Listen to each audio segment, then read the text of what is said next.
Hi there, Scott Hamilton, ROCKFILE, back with another podcast review for your ears. Going to be talking about the brand new 4K edition of The Lost Boys.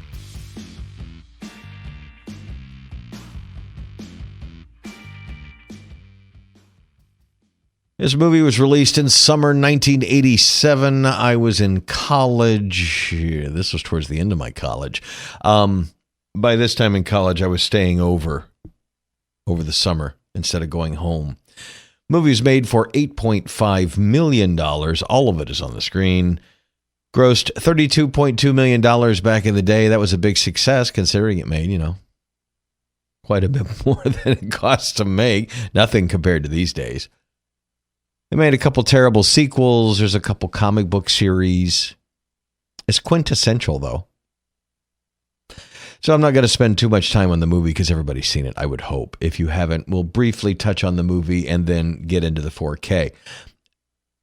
The short version is, if this is one of your favorite movies, the picture is great, the audio is okay, there's some great extras on the Blu-ray. The Blu-ray is also remastered. I didn't check it out, but that's what I've read. It's a worthy package, and I got the Best Buy Steelbook, which I think is no longer available, but if you can, it's good. So like I said, I saw Lost Boys in college. It became one of my favorites because I'm a huge fan of vampires. I like vampire books, vampire movies, vampire characters. Blade in the Marvel Universe is one of my favorites. I've just always liked it. It's romantic. It's interesting. The being, immortal and there's almost a sexual nature to the blood taking and all that. I just, even as a kid, I really liked vampires. This ticked all the boxes for me when I was in college because I was also getting into art films. I was also getting into more layered things, black comedy, sarcasm, getting smarter. So my tastes were getting a little deeper. And although this was very much a pop culture movie of the time, man, it just fired on all cylinders. Do you remember how big that soundtrack was?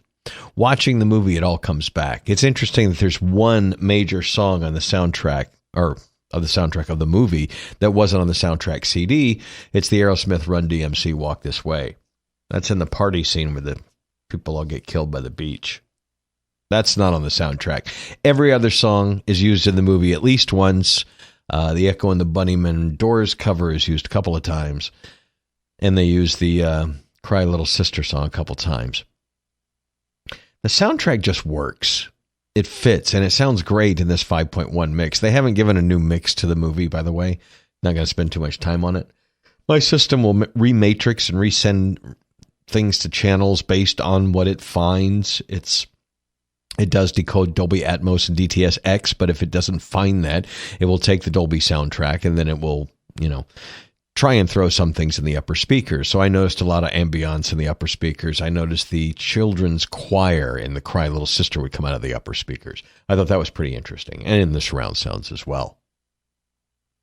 Some of the soundtrack was dated sounding, like the motorcycle effects and the sound effects that were filmed on the set while they were filming. But like the soundtrack, the music sounded incredible.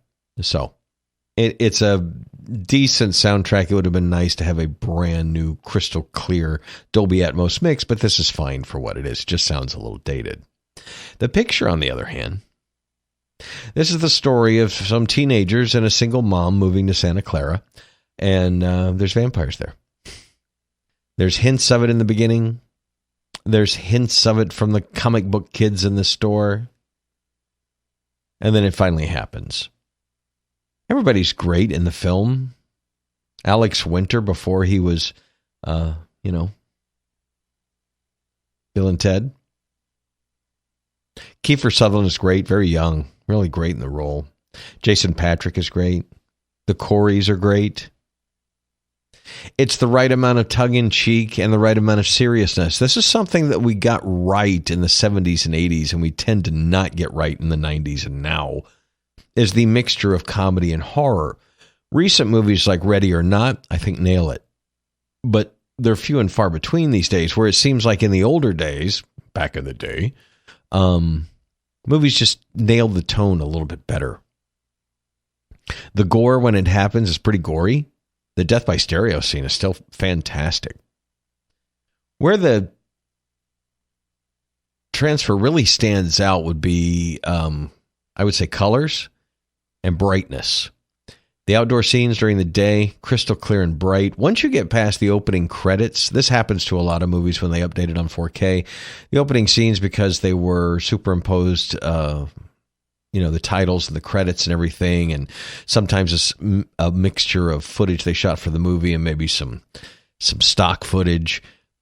It wasn't the best looking image during the credits, but then once they get into the movie proper and there's some bright daylight, it looked great, fantastic, 4K sharp in a couple places. But there's the credits were kind of soft at the beginning. There's a few other scenes that are kind of soft. Nature of the Beast from a 1987 movie. Other scenes look really great. Contrast is great. Blacks are great. When they go into the cave, light all the fires, that looks amazing. The torches look amazing. Headlights, neon lights, the scene with Tim Capello playing I Still Believe, the call cover at the concert when Jason Patric first sees Jamie Gertz's character. It looks amazing. The firelight and the mixture and the smoke, and it's a very cinematic image. This is what the movie looked like when I saw it in the theater. That's what I remember. It has a very movie-looking image. This is not going to look like a brand new Marvel flick. It doesn't look 4K crispy most of the time. But in watching it, you can tell it does look better than the old Blu-ray. And I haven't watched my Blu-ray in years. I didn't do an A-B comparison. I'm just telling you that watching this movie for the first time in quite some time, it was refreshing to see it look like a movie. I think Warner Brothers has done a good job at making movies look like movies. Their 2001 A Space Odyssey is 5 stars. Incredible. Dune is incredible. This was an $8 million production, nowhere near those kind of movies, and that it looks this good. Compare it to recent movies from the time, Real Genius looks a lot better, but it has more brightly lit scenes, less stylized photography, probably about the same budget. Lost Boys is still a quintessential classic, though. It's got just enough cheesy humor, just enough violence, just enough teen angst, just enough drama, just enough characterizations. They have tried to copy this formula in the sequels and in things based on it. There's all sorts of young adult vampire stuff that's kind of tried to ape this idea. And it was lightning, Richard Donner produced it. He was behind the original Superman, a few other quite a big films of the day. Joel Schumacher directed it. He directed a whole bunch of movies, but none of them are fantastic. He's directed some really good movies, but you wouldn't put him down as, Citizen Kane of any type of film. But this is one of his better movies. There's a few things, filmmaking-wise. Shows its time, shows its budget. But the movie was so much bigger than they anticipated it to. I'm sure they did not anticipate it to be the big hit or the lasting cultural signpost that it is. Everybody back in the day had the cassette or the CD soundtrack. It was in every car at the red light. You would hear I Still Believe or whatever. You just knew it. That In Excess Jimmy Barnes song with Michael Hutchins, Jimmy Barnes, is going to be a good time tonight. Man, that's just a great song. Some of these songs they play so briefly in the movie. Just snippets of them. But I Still Believe. Almost took a picture of that scene. It's going to be one of my memes, People say you can't hear a picture. You can certainly hear that one. So the movie holds up well as a time capsule. I mean, it's not necessarily dated. There's no TVs in it. There's no cell phones in it, but you didn't need any of that. Some of young Corey's clothing is pretty dated, very Miami Vice, pastel colors and suit jackets and things like that. Jamie Gertz was incredibly hot in this. Kiefer Sutherland and Jason Patric, incredibly hot in this film. It worked on that level.